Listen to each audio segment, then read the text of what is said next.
Assalamualaikum warahmatullahi wabarakatuh. Innal hamdalillah nahmaduhu wa nasta'inuhu wa nastaghfir wa na'udzu billahi min syururi anfusina wa min sayyiati a'malina may yahdihillahu fala mudhillalah wa may yudlil fala hadiyalah.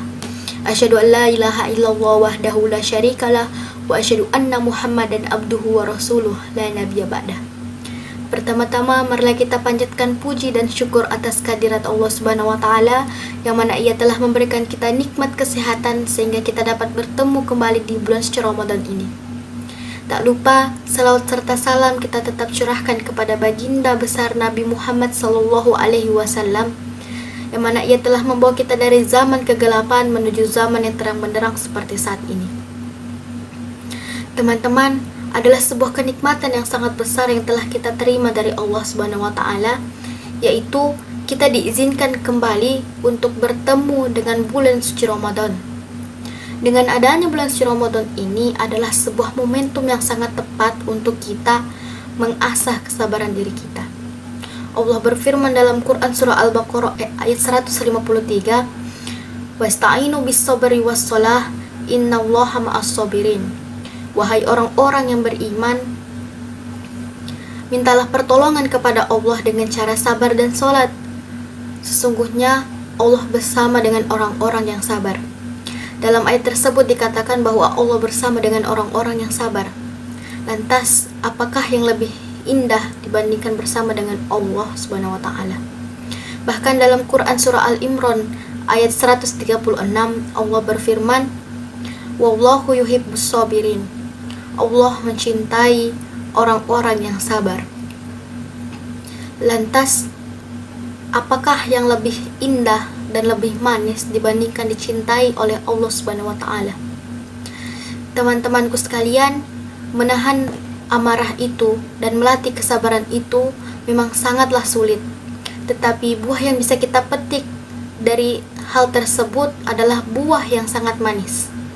Allah berfirman dalam Quran surah Al-Baqarah ayat 45, "Wasta'inu bis-sabri was-shalah wa innaha lakabirun ila 'alal khashiin." Wahai orang-orang yang beriman, mintalah pertolongan kepada Allah dengan cara sabar dan salat. Dan sungguh salat itu sangatlah berat, kecuali untuk orang-orang yang khusyuk. Kenapa dikatakan salat itu berat? Karena sebagaimana arti dari sabar, berarti bersabar kita harus menahan amarah, menahan diri dan bertahan dari hal-hal yang menggoda kita dan hal-hal yang tampaknya menyenangkan dan memberikan kenikmatan. Jika kita berkaca dari kisah Nabi Yusuf, ada 3 kesabaran yang patut kita contoh dari kisah Nabi Yusuf. Yang pertama adalah sabar menahan amarah. Kesabaran menahan amarah ini juga ditunjukkan oleh Nabi Yusuf pada saat di akhir kisah kenabian Nabi Yusuf. Pada saat itu Nabi Yusuf menjadi orang yang besar dan para saudara-saudaranya yang dulu mencaci maki Nabi Yusuf kini datang kembali kepada Nabi Yusuf untuk meminta maaf. Lantas apakah yang dilakukan oleh Nabi Yusuf? Nabi Yusuf memaafkan mereka dan tidak mencaci maki mereka seperti mereka lakukan dulu kepada Nabi Yusuf. Nabi Yusuf malah berkata sesuai terekam pada Al-Quran surah Yunus ayat 92 yang artinya, "Pada hari ini tidak ada cercaan kepada kamu. Semoga Allah mengampuni kamu. Sungguh Allah itu Maha Penyayang di antara para penyayang." Quran surah Yunus ayat 92. Bayangkan, bukan hanya tidak mencela, Nabi Yusuf malah mendoakan para saudara-saudaranya yang dulu mencaci maki ia. Yang kedua, sabar melawan godaan nafsu. Kita harus sabar melawan godaan nafsu. Kisah yang dapat kita ambil dari Nabi Yusuf adalah pada saat ketika Nabi Yusuf beranjak dewasa, ia sempat digoda oleh seorang wanita untuk melakukan sesuatu yang tidak disukai oleh Allah, yang dilarang oleh Allah. Bagaimana sikap beliau? Beliau berlindung kepada Allah dan berlari menjauhi godaan tersebut. Dalam surah Yunus ayat 23 Allah menceritakan kisah ini yang artinya, dan perempuan yang Yusuf tinggalkan di dalam rumah itu yang menggoda dirinya, dan dia menutup pintu-pintu, lalu ia berkata, "Marilah mendekat kepadaku." Yusuf berkata, "Aku berlindung kepada Allah, sungguh Tuanku telah memperlakukan aku dengan sangat baik." Sesungguhnya orang-orang yang zalim itu adalah orang-orang yang tidak beruntung. Yang terakhir adalah sabar menghadapi cobaan. Yang ketiga ini, kita juga harus sabar menghadapi musibah. Dalam surah Yusuf, Allah mengisahkan bagaimana sang raja bermimpi melihat 7 ekor sapi betina yang gemuk dimakan oleh 7 ekor sapi betina yang kurus, dan 7 tangkai gandum yang hijau, dan 7 tangkainya lagi yang kering.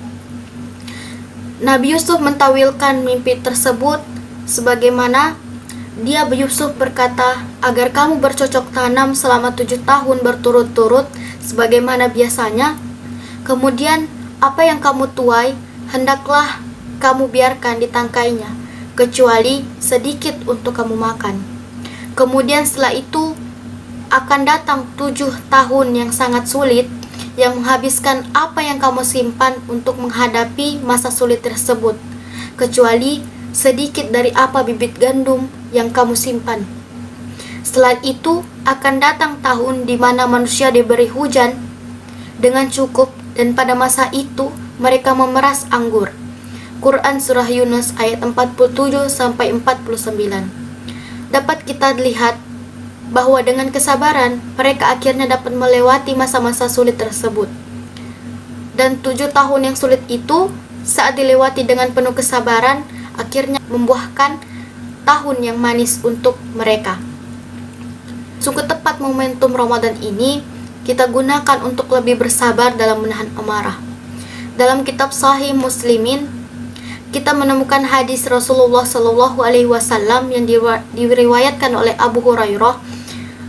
Artinya, jika salah seorang di antara kamu berpuasa, hendaklah dia tidak berkata-kata kotor ataupun melakukan perbuatan yang bodoh. Dan jika ada seseorang yang mencelanya dan mengajaknya untuk bertengkar, maka hendaklah ia berkata, "Sesungguhnya aku seseorang yang berpuasa, sesungguhnya aku seorang yang berpuasa." Hadis riwayat Muslim. Sekianlah kultum yang dapat saya sampaikan kali ini yang berjudul sabar. Kurang dan lebihnya mohon dimaafkan. Nun wal qalami wa ma yasturun. Wassalamualaikum warahmatullahi wabarakatuh.